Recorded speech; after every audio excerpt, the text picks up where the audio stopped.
Kami dari kelompok 11 akan membahas mengenai modul kelas online atau yang disebut juga e-learning. E-learning ini merupakan pembelajaran yang dilakukan menggunakan elektronik atau menggunakan bantuan elektronik.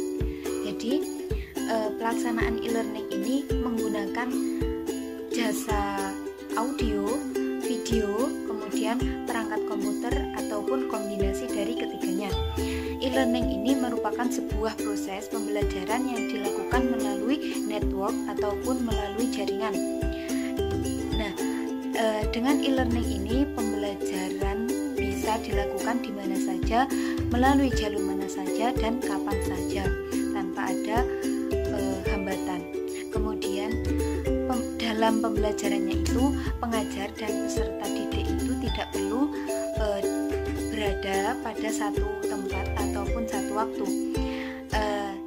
Pengajar ini cukup mengupload pembelajaran itu pada sistem e-learning dan pembelajar ataupun peserta didik tinggal mempelajarinya. E-learning ini merupakan aplikasi teknologi informasi dan komunikasi yang bersifat pragmatis yang memerlukan dukungan yang terkait dengan lembaga pendidikan, kemudian pengajar serta peserta didik juga. Nah, oleh karena itu keberhasilan penggunaan e-learning ini dipengaruhi oleh daya keberhasilan ataupun daya beli pengajar dan peserta didik terhadap fasilitas TIK yang dibutuhkan untuk mengakses internet. Nah, untuk mengaksesnya ini kita menyediakan yang pertama komputer, kemudian modem, kemudian laptop, dan ataupun notebook juga bisa. Kemudian yang B yaitu karakteristik e-learning. Yang pertama, memanfaatkan jasa teknologi elektronik di mana guru dan siswa, kemudian siswa dan siswa ataupun guru dengan sesama guru itu dapat mengakses semuanya itu dengan relatif mudah dengan tanpa dibatasi oleh ruang dan waktu.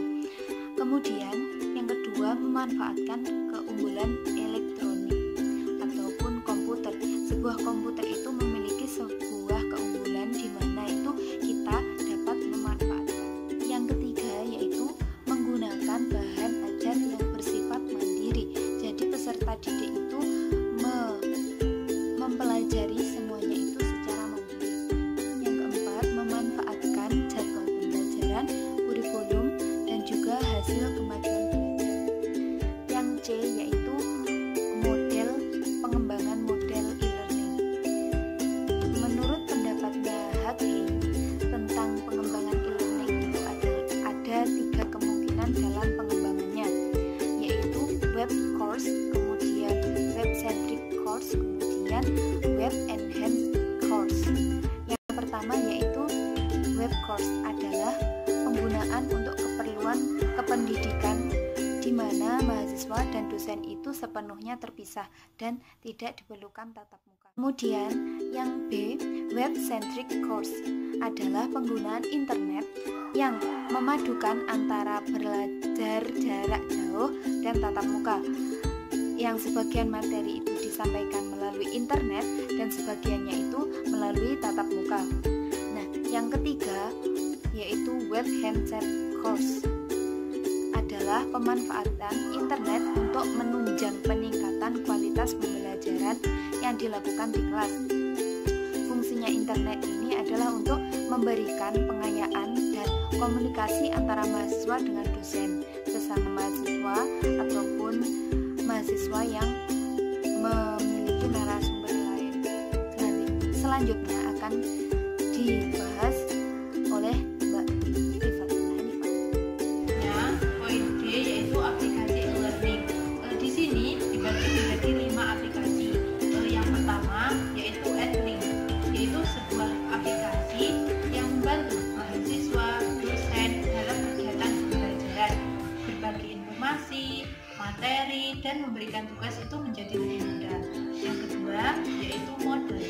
Moodle itu adalah sebuah aplikasi elektronik yang berbasis website yang merubah sistem pembelajaran offline itu menjadi pembelajaran online. Siswa itu masuk ke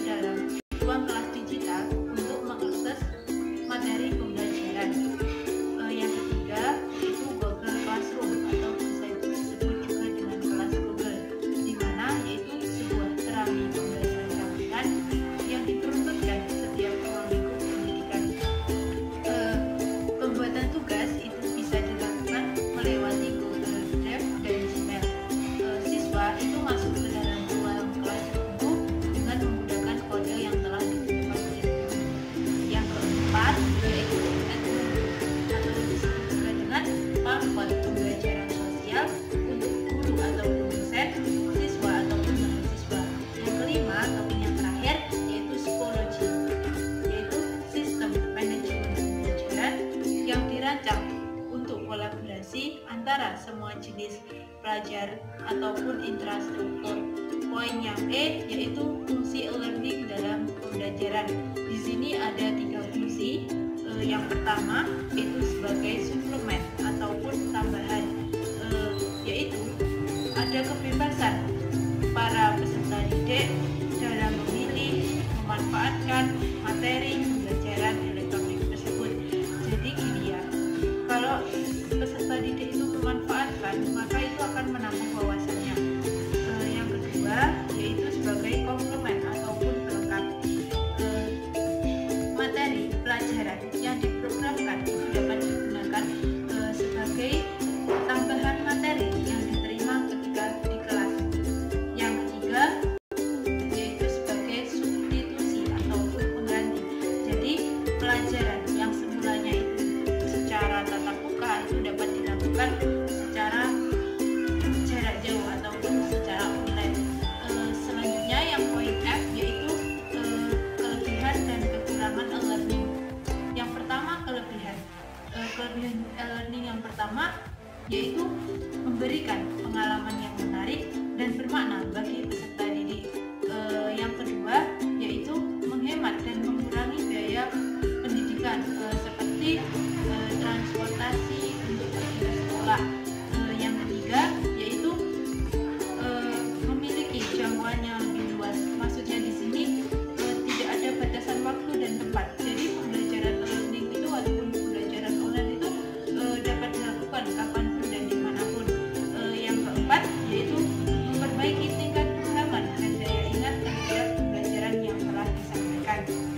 Dan yang terakhir dapat merubah siswa yang awalnya itu pasif menjadi aktif. Selanjutnya kekurangan dari e-learning yang pertama yaitu terpisahnya secara fisik antara pengajar dan peserta didik. Maksudnya yaitu terpisahnya kontak atau tidak dapat bertatap muka langsung antara pendidik dan peserta didik. Yang kedua, proses pembelajaran dan pengajarannya itu cenderung ke arah pelatihan daripada pendidikan yang lebih menekankan pada aspek pengetahuan daripada aspek afektif. Yang ketiga yaitu pengajar dituntut memahami strategi, metode pembelajaran yang berbasis teknologi tersebut. Yang keempat yaitu kelemahan aspek teknis. Maksudnya di sini tidak semua pembelajar itu memanfaatkan fasilitas internet karena belum tersedia ataupun susah sinyal. Yang kelima ataupun yang terakhir keterbatasan kesediaan software ataupun perangkat lunak yang biayanya itu adalah relatif mahal. Sekian dari saya. Selanjutnya pembahasan. Salah satu contohnya modul kelas online yaitu Classroom atau disebut juga Google Classroom. Nah, ini adalah salah satu modul yang sering kita pakai atau mahasiswa gunakan. Nah, di sini kita tinggal menginstal Google Classroom tersebut.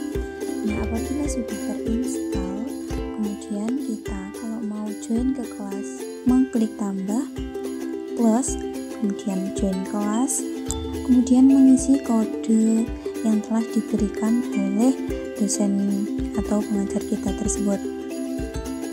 Kemudian untuk apabila kita akan menggunakan Google Classroom ataupun kita akan membuat Google Classroom, itu kita mengklik plus kemudian created class. Nah, di sini kita tinggal